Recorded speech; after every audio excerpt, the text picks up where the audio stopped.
Howdy, howdy, everybody. Welcome to HT's EDC, coming at you from the front porch this Thursday morning. And I have my number one gal here, Miss Abby.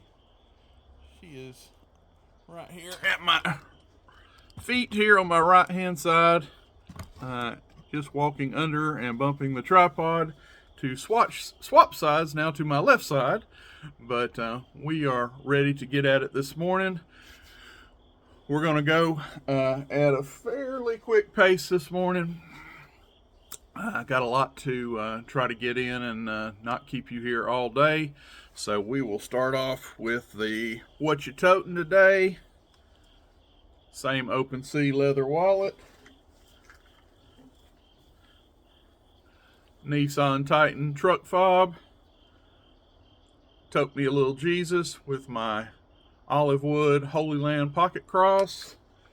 And today, as far as a tote, we are back on the magnetic slip, and we are toting, wait for it,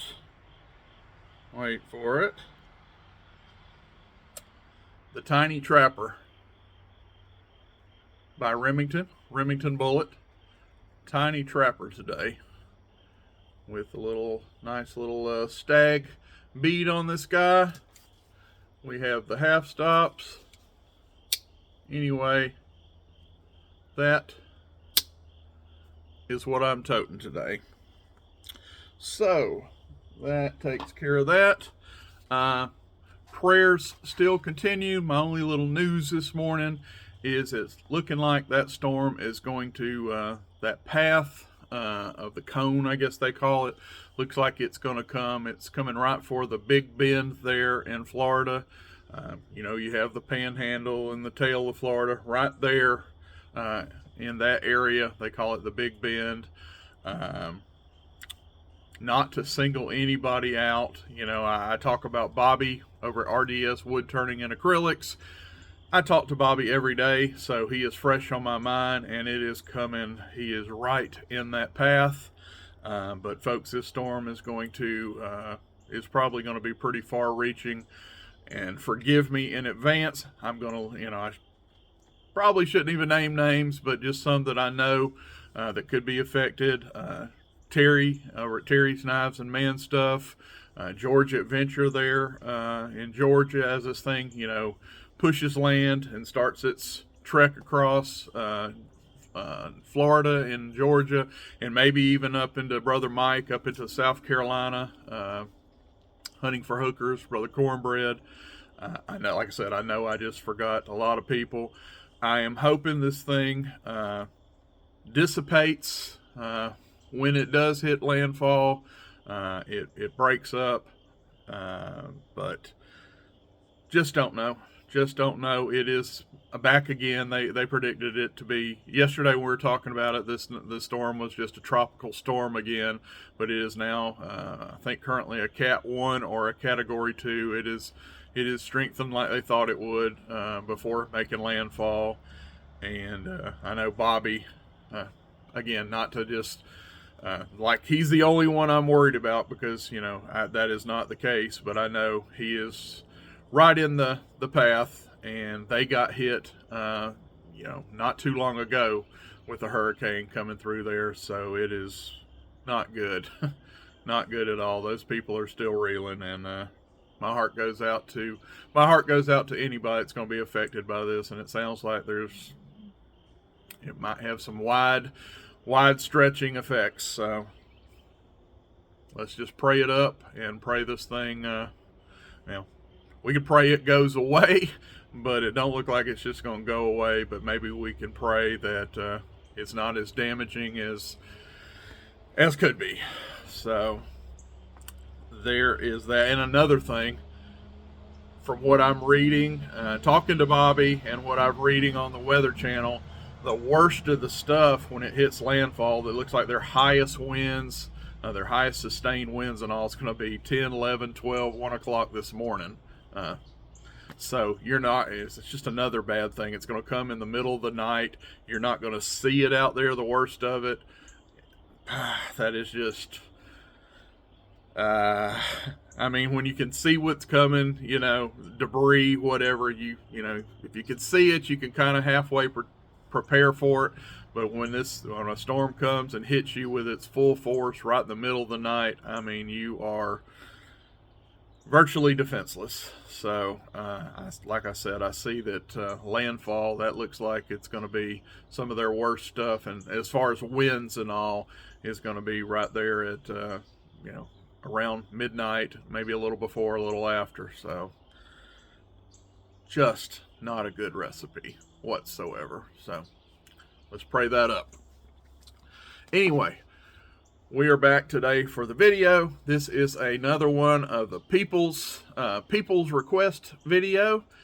You guys have sent this in, and this one is from my brother Jeff Jackson. Shout out to you, buddy. This is one that he sent in and he requested. Back on my series, there's a little series I'm doing, you know, called the People's Request. What you guys want to see me talk about. And brother Jeff wanted to see, he knows I'm a buck guy. Something you're going to know about this channel within 5 episodes. I like this color, I like buck knives, and I like big knives. Oh yeah, and I got a beautiful dog named Abby that's always at my side. Those are like 4 or 5 constants. If you've watched any of my videos, it's not going to take you long to know those are some of my favorites and passions in my collecting.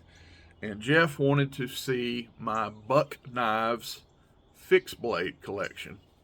So Jeff, here we go. Now, most of these knives I have shown individual videos on, so for sheer time, I'm going to go through them pretty quick. We're not, you know, I don't want to be here all day, and I know y'all don't want to be here 30 minutes, a 30-minute video. So I'm going to show them, give a brief description, and we're going to keep it moving. Number 1, this is the box it comes in, and this is a little knife that I got from Knife Ship Free. They're in, well, Ooltewah to be exact, Ooltewah, Tennessee, just outside of Chattanooga. Comes in this cool leather sheath with this nice kind of dog tag plate on it here. Really cool little scabbard sheath through this thing. But this is called the Buck Thorn, and it is a little EDC size fixed blade. Check out those cool colors, kind of bright and vibrant. Real pokey, but just and I can just barely, I mean, if I choke up here, it is about a 3 3/4. I am just barely getting that 4th finger on it. So it is a little guy. I think this thing is like 7 inches overall. Got a 3-inch blade on it. Does have a pretty good blade to handle ratio. If you can see there, right where my fingers are, that's the end of the handle. You got a little choil right here to keep your fingers, you know, protected, and then a nice kind of, what are we going to call that? Drop spear blade, real pokey. But anyway, that is called the Buck Thorn. And what is that model number? It is the, oh, if I could read. It looks like 617. What does it say here on my box? No, excuse me. 017. So this is the Buck 017, or also the Buck Thorn. So let's keep it moving. Let me put that one up. Drop it back in its box here. And we will get to the next one. The next one, this one comes from my good buddy. Got this one for me just recently. Yeah, this will be my most recent buck fixed blade. If you can see here, got my name on it, and that is signed by CJ Buck, CEO, current CEO of Buck Knives. And this was graciously sent to me by my brother Jason up at Ozark 417. Shout out to you, Jason. Just want to let you know, buddy, I love you. Jason's going through his own words. We'll just leave it as 2024 has not been too stellar for Jason. He's going through some things. I love you, buddy, and this is what kind of guy Jason is. He knows I'm Mr. Buck.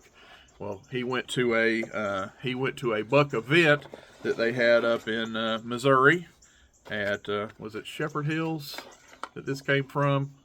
One of the, I believe it was Shepherd Hills. Don't quote me on that. But anyway, up there in Missouri, he went to an event that Buck was hosting. They were the hosts. CJ was there. Bada bing, bada boom. He got that sign for me. Comes in this nylon scabbard here, sheath with a snap. And bada bam. Beautiful, beautiful fixed blade. And not only is the box signed,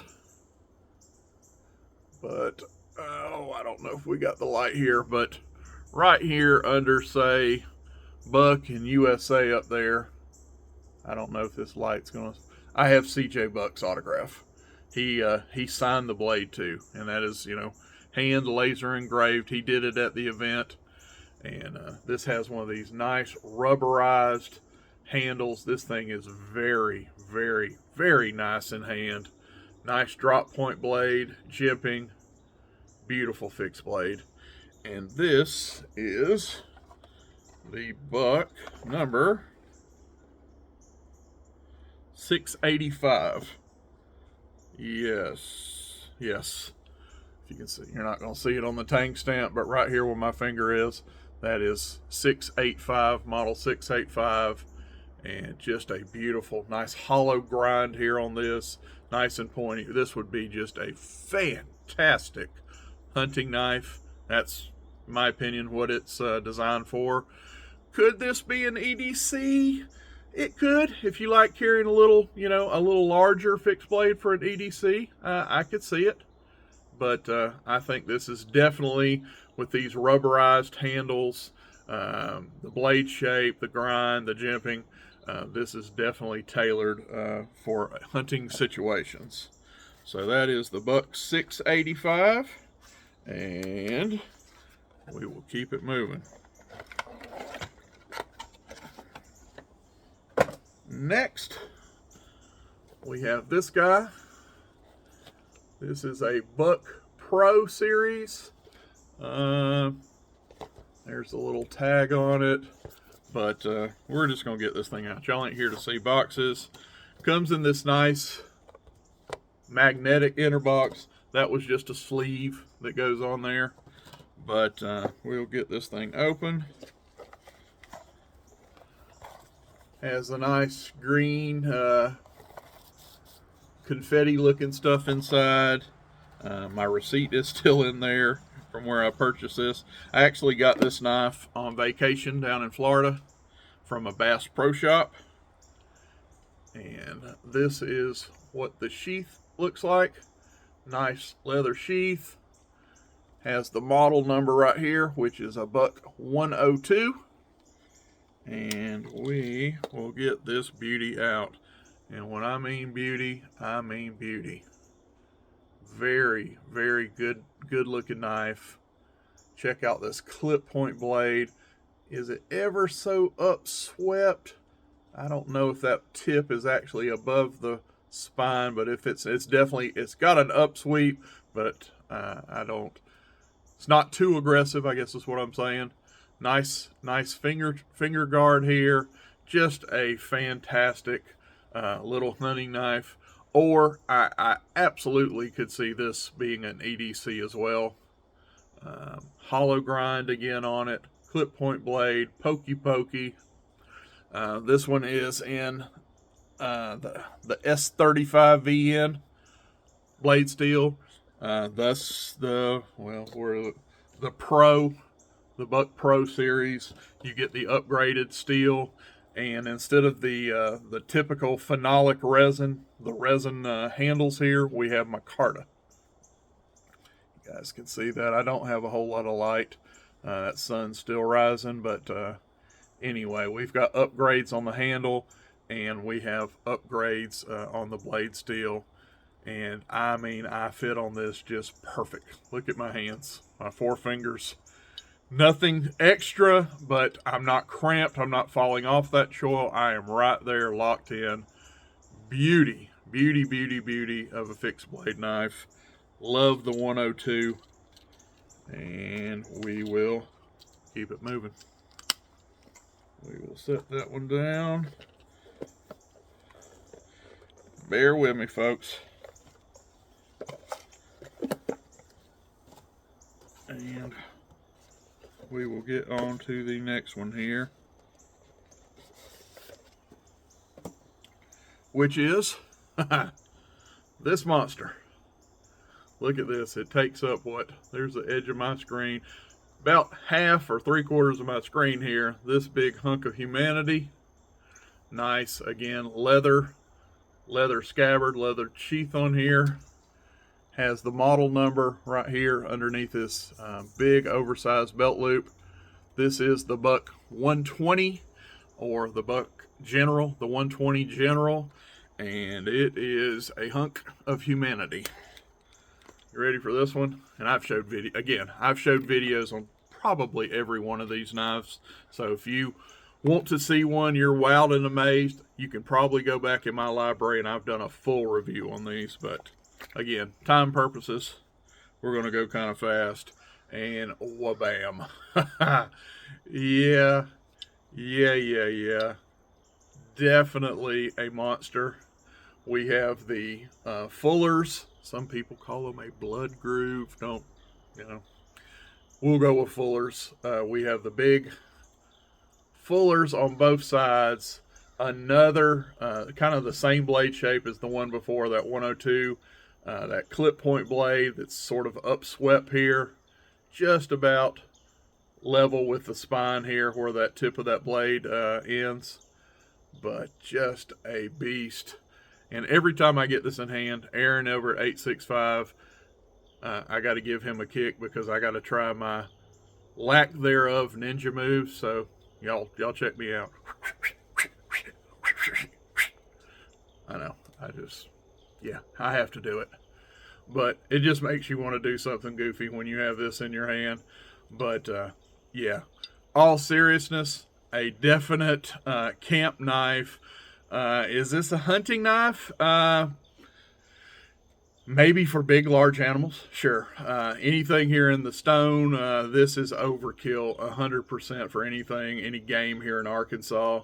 Does people use this for game? Maybe in the Serengeti, if you were chasing big African game animals or something, this would be might be your game processing knife. But I see this more of a camp knife, just a big honking knife for whatever you need around the camp. Little bit of bushcraft-ish. This is not designed, doesn't have really the blade to be a standalone bushcraft knife. Kind of a jack of all trades, master of none, in my opinion. Could do some food prep, could do a little bushcraft, could do a little wood processing. Is it great at anything? I don't know. I don't know. I don't have a whole lot of usage with this. This came to me from a buddy that I worked with. Shout out to you, Thig. I know he doesn't watch my videos. He's not a social media guy, but this was a gift from Brother Mark. We call him Thiggy, that used to work with me. He, again, knew I was a buck guy, and he gifted me this, and I will always treasure it. Just a great fun knife. The Buck 120 General. And if I hadn't told you, all these knives except that Pro model that I just showed, the 102 with S35VN, these will be, I will say something about it if it's different, but these will be in the Buck 420 HC, the Boss heat treated 420 high carbon steel.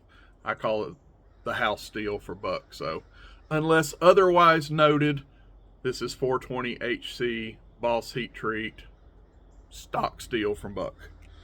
So, that thing is just fun. Next, what do we want to show you? Let's show you this guy here. Has a nice nylon sheath again with the snap. And this, let me get my model number here.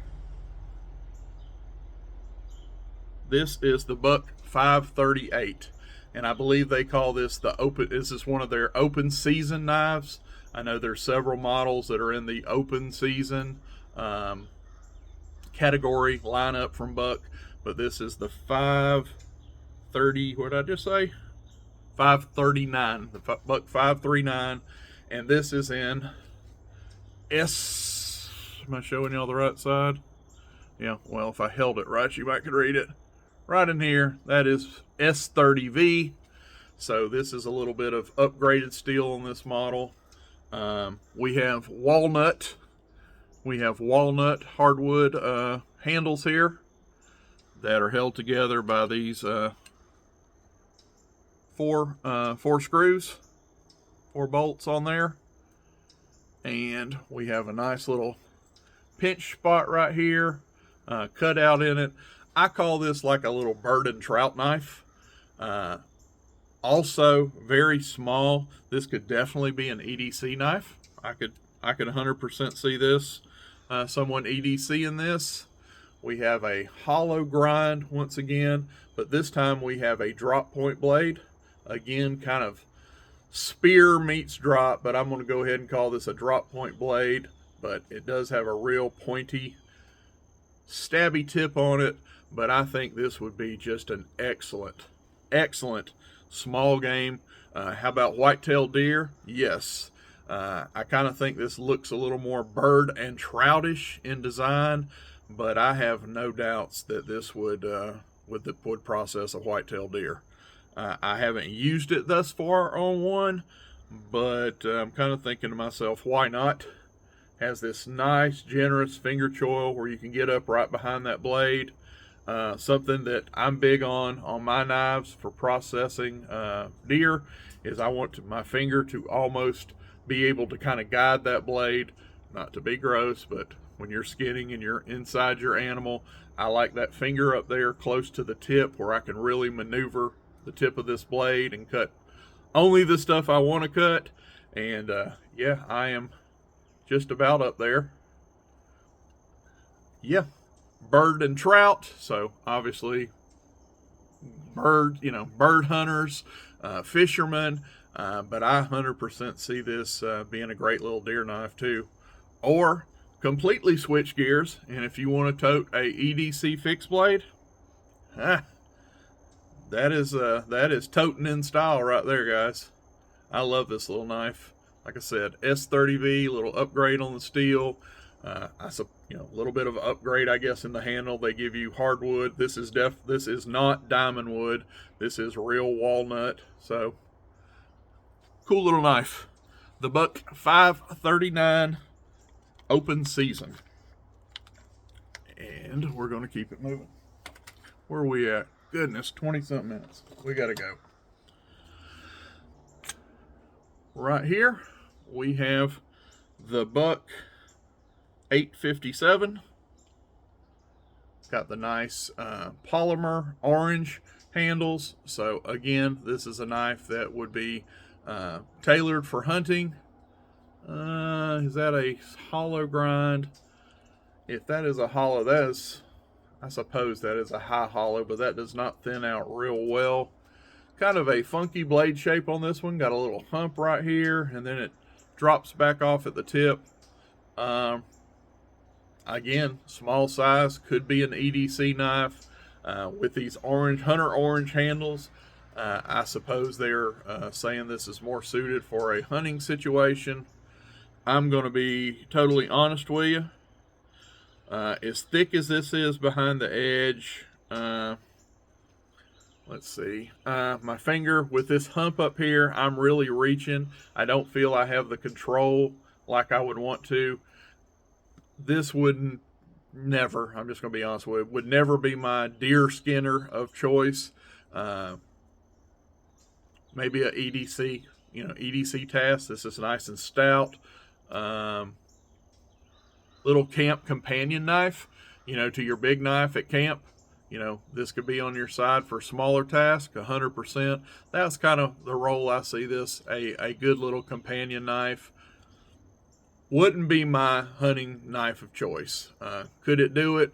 I'm sure some people might argue if you guys use this for a hunting knife and it's your go-to, drop it in the comments. I'll stand corrected. It would not be for me. But anyway, and has a nice little, I don't know if injection molded. I don't know if that's true Kydex or not, but it's hard plastic injection molded sheath here. Does have a nice snap. Good little knife.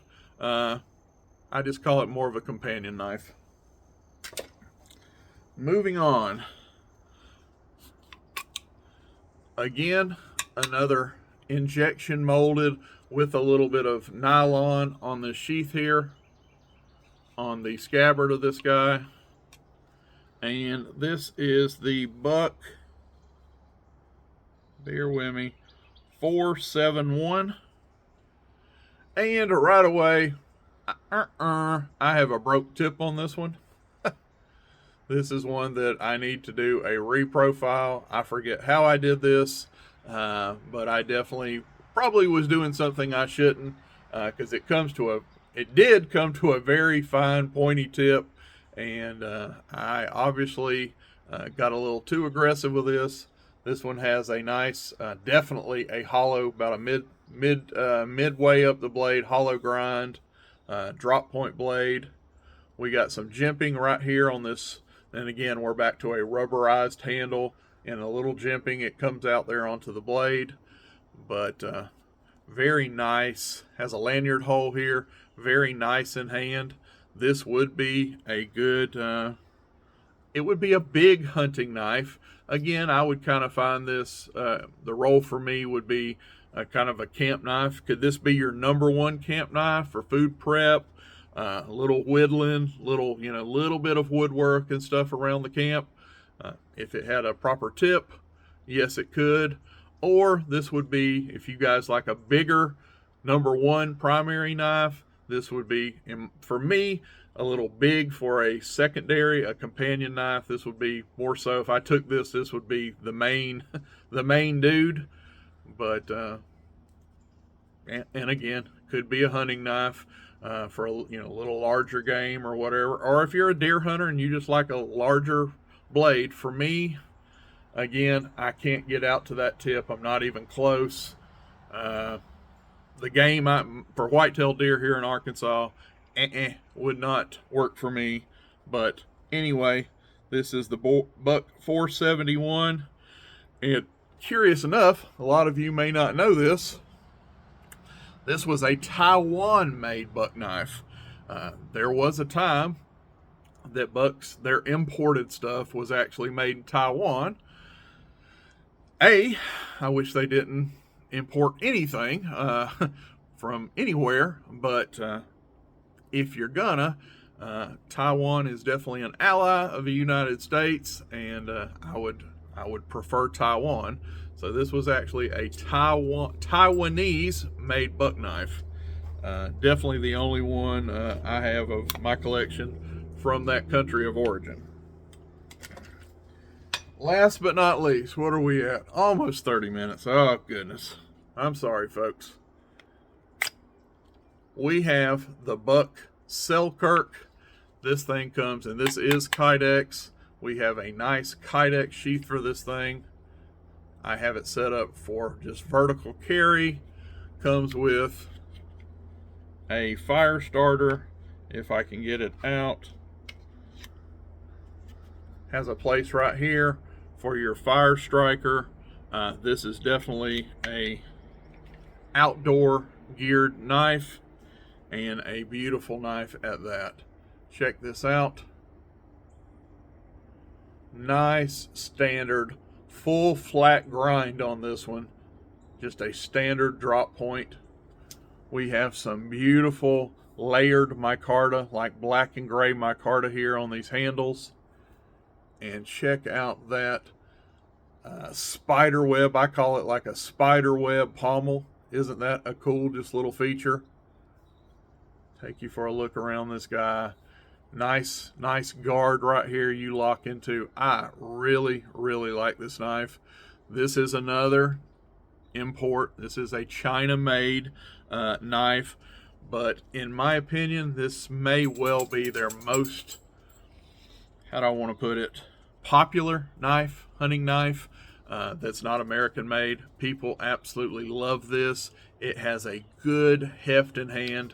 I know I can't make you guys feel that through the camera, but this thing feels so good. It's very balanced. If you can see that. It has a, if I don't drop it, but trust me, it's very well balanced. Just feels super in hand. This does come down to a thin edge with that. See how high, how tall that flat grind is, and it just thins all the way down to the secondary bevel. This would be good at everything. This would be another jack of all trade. I would call this a companion knife again in camp. Little too big for me for an EDC, but if someone liked a larger EDC knife, this would be fantastic. Could this be your number one camp knife? It could. I could definitely take this blade as my camp knife, my number one camp knife on a camping trip, and definitely not feel underbladed. I mean, we got a good, I think this is 4.5 inches of cutting edge here. 4-inch blade or 4.5, plenty of blade, nice and thin. It would do your food processing well with this flat grind. Could this dress an animal? It could. Again, not going to be my go-to for that, but if you like a larger knife for EDC, check. Camp knife, check. Could it be your companion camp knife? Well, if you like a larger main blade, this could be your secondary or your backup blade. Yes, just a jack of all trades, and I think this would be good at all of them. A big game hunter, you know, guys that are out there after elk, moose, or something, they probably step up to something this size. You know, you need a little larger hunting knife. I have no doubt that this would open up and do what you need to do in an animal. It is just a bit overkill for the game I chase here in Arkansas. But this is the 861, or excuse me, the 863. Yes, the Buck 863, or they call it the Selkirk, the Buck Selkirk. And again, check this out. Fantastic snap. I mean, this is in there, rock solid, good snap when you close it. Beautiful knife. And I got this also as a gift from one of my hunting buddy out at my hunting camp that we have, deer lease, brother Tony. Shout out to you. We call him T-Bird. And this was a birthday or Christmas gift one from T-Bird. So, love this knife. Well, it was a collection video. I'm sorry, folks. It was long. Won't be any music in the front or in the end. This thing is long enough. We're going to let you go. But, Brother Jeff, that one was for you. Hope you guys were halfway entertained. I know it was long, but I did my best to get through them. But you guys asked for it. Brother Jeff, you asked for this one, and you got it. Hope you enjoyed. We love you. God bless. HT out.